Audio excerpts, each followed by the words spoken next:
Di project ini sebenarnya aku beberapa peran, ya lebih mudahnya koordinator produksi lah ya di sini gitu. Terus selain itu aku juga membantu Kafai untuk riset dia selama di Indonesia itu tahun 2019 akhir. Dan juga tantangan paling penting adalah karena ini musim pandemi, karyanya tuh terkait dengan teknologi, jadi tantangan banget buat aku. Sebenarnya awalnya saya tidak menduga sama sekali ya. Memang dulu Kafai pada tahun 2019 itu pernah datang ke grup Ndolalak Budi Santoso, itu grup yang saya ikuti di desa. Nah itu dia datang untuk menyaksikan pertunjukan kami dan dia mewawancari beberapa penari juga sih.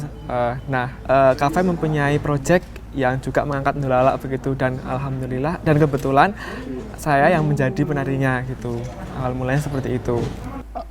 Aku itu kalau maunya musik gitu, kalau maunya mikirnya tentang musik, apalagi pertunjukannya tentang Ndolalak gitu, aku menolak kalau playback. Ada musisi live di sana, karena kalau nggak ada musisi live, ini nggak akan ngangkat, maksudnya musiknya nggak akan ngangkat, nggak akan jadi satu dengan pertunjukannya. Karena ada kesulitan teknis ya, karena kalau mengirim file, mengirim suara dari sini ke sana akan delay, dan itu akan merusak tatanan pertunjukan. Jadi aku putuskan oke, boleh playback tapi dari sana. Jadi semuanya yang di playback ini, semuanya file yang ada di sini semua sebenarnya sudah diatur di sana. Tapi tetap harus ada yang live, dan aku posisinya ini juga live sebenarnya, tapi hanya untuk Andri, karena bagaimanapun dia penari Ndolalak kan harus ada sesuatu yang bersama-sama main itu loh. Kalau di seni tradisi kan, kalau nari sendiri itu ya aneh menurut. Ternyata saya juga selain diminta nari Ndolalak juga disuruh nari kontemporer seperti balet gitu. Nah itu juga merupakan hal yang baru pertama kali saya lakukan, yang baru pertama kali saya pelajari untuk nari kontemporer, dan itu merupakan kesempatan saya untuk belajar dan juga saya bisa mengenal budaya mereka gitu loh. Itu merupakan tantangan. Karena tadi aku bilang ini di tengah pandemi, di mana tatap muka itu sulit sekali. Jadi koordinasi untuk tatap muka itu yang paling sulit. Dan sejak awal memang produksi ini dilakukan secara online ya, bukan live streaming tapi online dengan platform Zoom gitu. Kami latihan hampir 10 hari setiap bulan selama 3 bulan itu selalu dengan Zoom. Jadi ada realita bahwa kita tidak bisa memungkiri fakta kita semua saat ini terhubung di saat yang bersamaan gitu, dengan konteks waktu yang berbeda dan tempat yang berbeda. Kafai juga sudah bermain lama dengan motion capture, sama saya udah 5 tahun yang lalu. Terus dia sudah bekerja dengan berbagai eksperimental yang juga melibatkan teknologi, brainwave sensor, dan setelah dicari-cari kemudian ternyata eksekusi menggunakan animasi avatar hanya itu yang bisa mempertemukan atau merepresentasikan visualisasi dari spirit.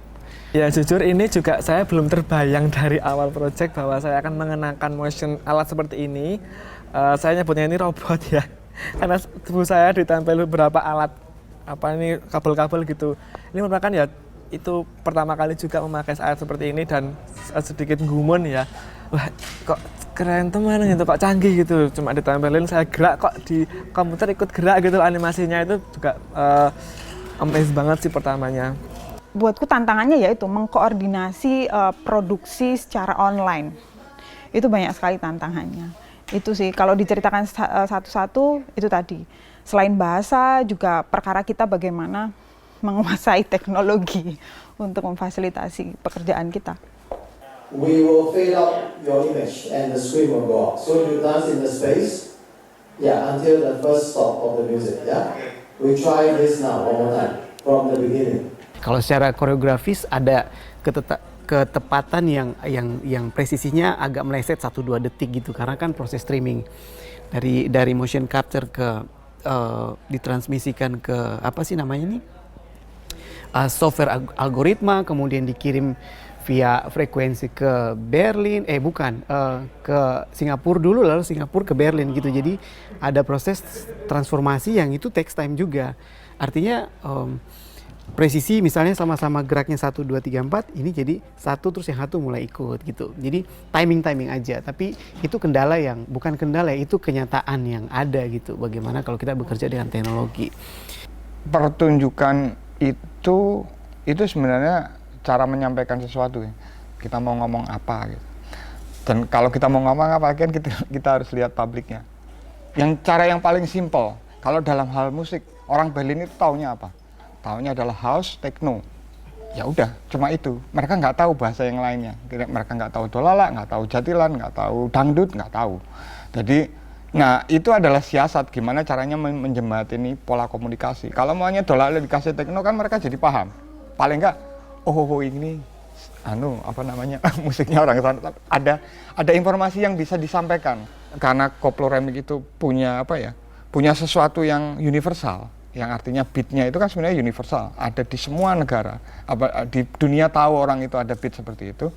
Jadi semua pesan-pesannya bisa tersampaikan tentang apa sejarahnya, tentang kondisi sosial, ekonomi, bahkan sampai politik, itu bisa disampaikan dengan musik. Ini pertunjukan khususnya tari biasanya lekat dengan tatap muka, live gitu langsung.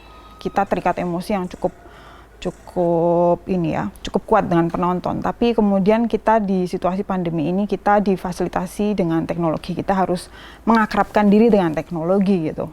Kita harus hadapi supaya bisa survive untuk kedepannya bisa tetap jalan gitu seni pertunjukan, seni tari yang sekarang produksi sedang berjalan. Karena komunikasi dengan baik itu tadi dari tim kerjanya Mas Ananta, jadi semua teratasi dengan baik. Buktinya kemarin 3 kali pentas, well done gitu, big applause, full house juga.